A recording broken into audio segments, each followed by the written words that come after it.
एकनाथ शिंदे फडणवीसांना भेटण्यासाठी गेलेले आहेत।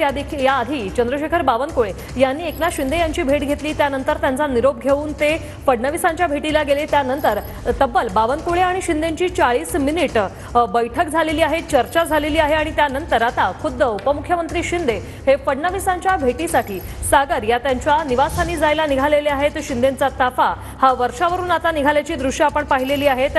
यांची चर्चा आता नेमकी काय होणार, कारण 48 तासात मंत्रिमंडळाचा विस्तार आहे।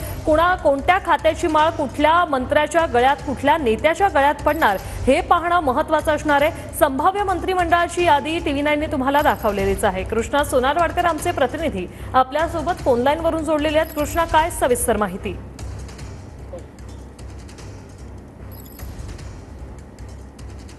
कृष्णा, माझा आवाज पोहोचतोय तुमच्यापर्यंत?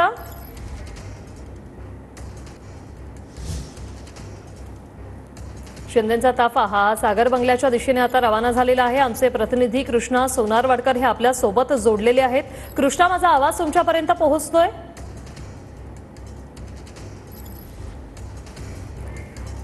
तर ही दृश्य आपण पाहतोय। मुख्यमंत्री फडणवीस यांच्या भेटीसाठी शिंदे हे सागर बंगल्यावर सध्या निघालेले आहेत। एकनाथ शिंदे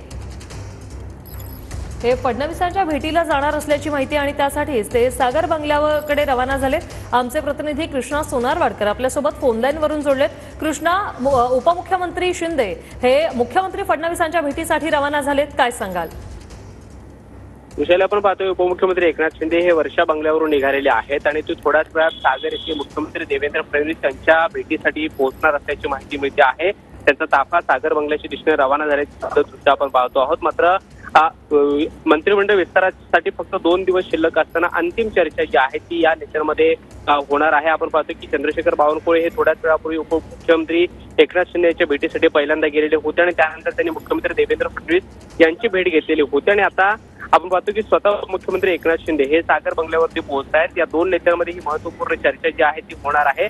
मागच्या काही दिवसापासून मंत्रिमंडळ विस्तार हा 14 तारखेला म्हणजे उद्या होईल अशी चर्चा होती। मात्र आता हा विस्तार जो आहे तो नागपूरमध्ये अधिवेशनाच्या आदल्या दिवशी संध्याकाळी 4 वाजता रविवारी होणार असल्याची माहिती मिळते आहे। त्यामुळे खाते वाटप असतील किंवा इतर चर्चा जी असतील त्याची अंतिम चर्चा या 2 नेत्यांमध्ये आज होण्याची शक्यता आहे। आपण पाहतो की एकनाथ शिंदे यांचा ताफा हा सागर बंगल्याच्या समोर पोहोचलेला आहे। थोड्याच वेळामध्ये दोन्ही नेत्यांमध्ये बैठक होईल आणि या बैठकीमध्ये खाते वाटपाच्या अनुषंगाने किंवा मंत्रिमंडळ विस्ताराच्या अनुषंगाने काय महत्वपूर्ण चर्चा होते हे पाहणं महत्त्वाचं असणार आहे। कारण आपण पाहतो की गृह खातं असेल किंवा अर्थ खातं असेल या 2 खात्यांवरून महत्वपूर्ण चर्चा मागच्या काही दिवसापासून होते आहे आणि कोणतं खातं कुठल्या पक्षाकडे राहणार याची सुद्धा चर्चा जी आहे ती होते आहे। आपण पाहतो की एकनाथ शिंदे हे सागर बंगल्यावरती पोहोचलेले आहेत। थोड्याच वेळामध्ये देवेंद्र फडणवीस आणि एकनाथ शिंदे यांच्यामध्ये ही बैठक होणार आहे आणि या बैठकीमध्ये कुठल्या खात्यावरून काय नेमकी चर्चा होते हे पाहणं अत्यंत महत्त्वाचं असणार आहे। कारण रविवारी संध्याकाळी 4 वाजता नागपूर मध्ये अधिवेशनाच्या आदल्या दिवशी मंत्रिमंडळाचा विस्तार होतोय। या विस्तारामध्ये किती आमदार मंत्री पदाची शपथ घेतात हे पाहणं महत्त्वाचं असणार आहे। शिवाय राष्ट्रवादी काँग्रेस, भाजप आणि शिवसेनामध्ये कशा पद्धतीनं खाते वाटप होतं, स्वतः गृहमंत्रीपद हे देवेंद्र फडणवीस यांच्याकडे राहील अशी देखील माहिती मिळते आहे। मात्र अर्थमंत्रीपद हे अजित पवार यांच्याकडे जाईल अशी एक चर्चा जी आहे ती मागच्या काही काळापासून होती। शिवाय जे आणखी काही महत्वाची खाती आहेत ती शिवसेनेला मिळावेत यासाठी शिवसेनेच्या आमदारांची आग्रही भूमिका होते आणि आता आपण पाहतोय की या सगळ्याच्या अनुषंगानं अंतिम चर्चा जी आहे ती आता सागर बंगल्यावरती मुख्यमंत्री देवेंद्र फडणवीस यांच्याशी करण्यासाठी उपमुख्यमंत्री एकनाथ शिंदे हे आता पोहोचलेले आहेत। या 2 नेत्यांमध्ये थोड्याच वेळात ही महत्वपूर्ण बैठक होते आहे आणि त्यामुळे या मंत्रिमंडळ विस्ताराच्या आधी होणाऱ्या या बैठकीला महत्व प्राप्त झालेलं आहे। ही बैठक किती वेळ चालते आणि काय नेमकी या बैठकीमध्ये चर्चा होते, ज्या काही खाते मंत्रिमंडळामधून मंत्रिपदांबद्दल जी काही चर्चा मागच्या काही दिवसापासून होते आहे त्यानंतर ही महत्वाची बैठक जी आहे ती आता सागर बंगल्यावरती पार पडते आहे।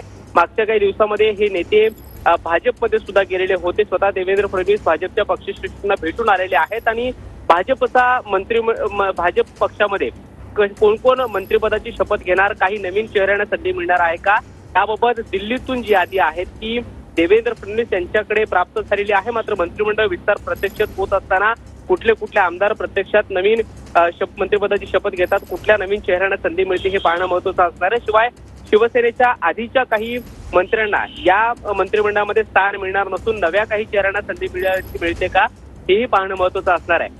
सगळे आमदार हे लॉबिंग करताना पाहायला मिळत आहेत। जे ज्येष्ठ आमदार आहेत ते प्रत्येक पक्षामध्ये लॉबिंग करताना पाहायला मिळत आहेत आणि आपल्या पक्षाच्या वरिष्ठ नेत्यांची भेट घेताना सुद्धा मागच्या काही दिवसापासून सातत्यानं आपण पाहतो आहोत. मात्र आता प्रत्यक्षात मंत्रिमंडळाचा विस्तार हा 2 दिवसानंतर होत असताना आधी होणार ही बैठक जी आहे ती आजची अत्यंत महत्त्वाची असणार आहे.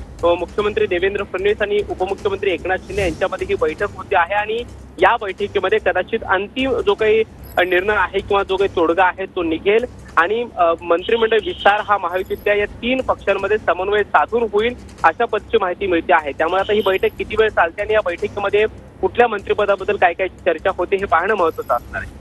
धन्यवाद कृष्णा, तुम्ही दिलेल्या या सविस्तर माहितीसाठी. मंत्रिमंडळ विस्ताराआधी शिंदे